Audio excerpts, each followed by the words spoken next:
Welcome to the 2022 Economic Preparation and Depression Channel. I'm your host, Tony. Thank you for joining me on this Sunday, September 25th, 2022. I just come briefly to bring you a brief update on the situation going into the fall as we get ready to um, become on the last fourth quarter of 2022 after we get into October.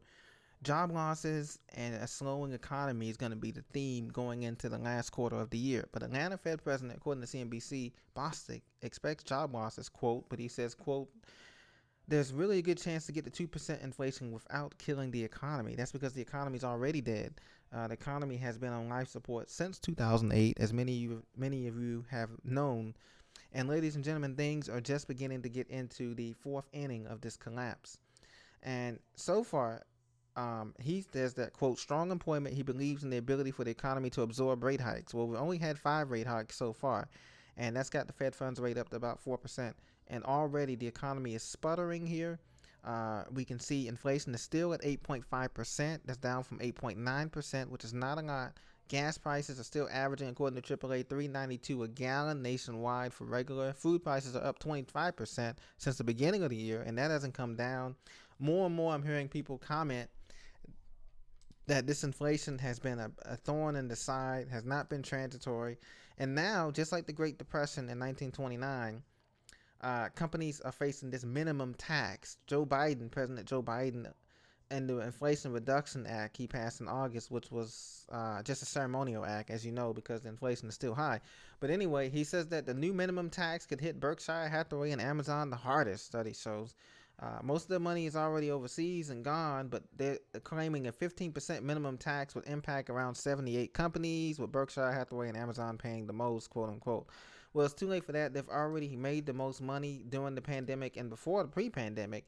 And so all of their monies are in trust funds, they're in charities, they're in overseas bank accounts. It's just too late for this. And it's not the time. See, in the Great Depression, we could tax the rich. That's how we got the money, the super rich, the 1%. That's how we got the money to come out of the Depression during the New Deal, the FDR signed, and all of that. But this is a different situation. We're in a global depression, a global slowdown, where the top upper 1% of the global elite around the world are saying that we don't care about the tax no more. We've got our living off the interest off our money. It's not going to worry. It's not going to affect us that much. And this is exactly what's happening here. So this 15% minimum would take in a total of $31.8 billion from 78 firms in 2021. And then that's on top of the fact, ladies and gentlemen, that we kind of have a pseudo-fascist government where the corporations are aligned with the government, are buying out the government in a lot of cases with these regulations and stuff. So this here really doesn't really matter as much as people think, and you know it just as much as we know it. So we have that, and we also have the spending that is out of control too as well. We have the spending on the corporate level, on the personal level, every level of government, not just in the United States, but worldwide. The UK inflation is up, spending is up. European Central Bank raised their rates today. The Bank of Japan raised their interest rates. Everybody's raising rates. Everybody is spending more and more money. The USDA, according to MarketWatch.com, spent $2.8 billion for climate-smart agricultural projects, and they say it's a huge step to fight "quote-unquote" climate change. Well, you know, this kind of money has to be paid for. Growing green, as we solar panels in the middle of the desert, wind farms, all of this has to be paid for by taxpayer dollars. And we're going to have a food crisis in this country, whether or not people know it or not. Not just a supply crisis, but a food crisis. The crops are not yielding as much. The ground, have you noticed that in the wheat belts of Iowa, Kansas, and corn belts of Indiana, and all these places, they're not yielding as much. The crops are not yielding as much. The soil is becoming damaged, and many believe it's due to the supposedly solar flares and the grand solar minimum that we're experiencing to 2030, where it's going to be a cooling of the earth, and the crops are not going to be able to yield as much harvest as they have. But this pilot plan reduced methane emissions and soil quality. So in addition to this, we're giving $2.8 billion to the USDA. We're also giving billions of dollars to the Ukraine. We're giving billions of dollars to a lot of other efforts and things of this nature. And so as the midterms come and as we approach, just think about how much money that we're going to be spending out in this economy to have the results to try to get the economy back on the right track. We already know that 2% inflation is the goal.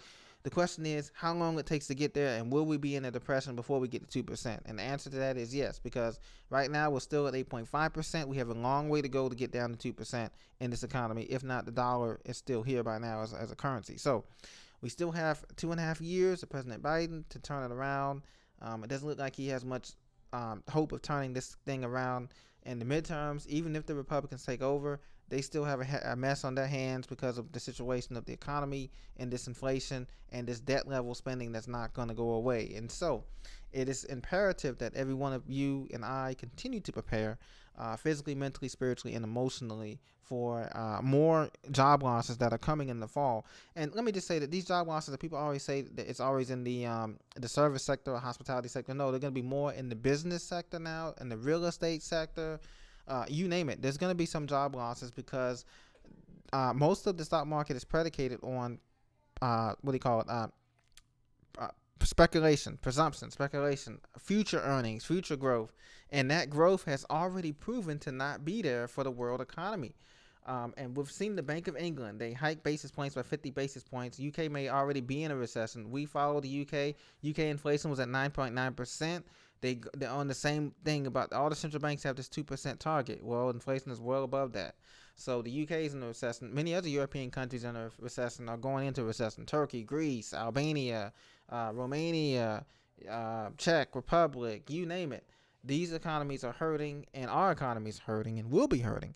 So the best thing to do is to continue to prepare, like I said once again. And also, one thing to look out for this coming at the end of the year, the end of the month, excuse me, is the job market report this Thursday. We're going to see if it's going down or if it's going up. What is that? Look out for the spending bills, too. There's going to be probably one more spending bill before midterms that the administration of the U.S. is trying to push through related to education or child funding for stuff like that. So look out for that as well. So this is your report for the day. Thank you for joining me. This week, there's a lot of big news coming out of this week as far as like I said, the inflation number again, the jobs report, and also the earnings season. As we head into fourth quarter in October, we have to be very cautious of the earnings season. Are we reporting GDP down or up? If it is a negative, this will be the third net quarter of negative GDP, which will definitely mean we're in a recession, officially, quote unquote, by the numbers. So look out for that too as well on Friday. Thank you very much for joining me. I look forward to seeing you later on this week. God bless.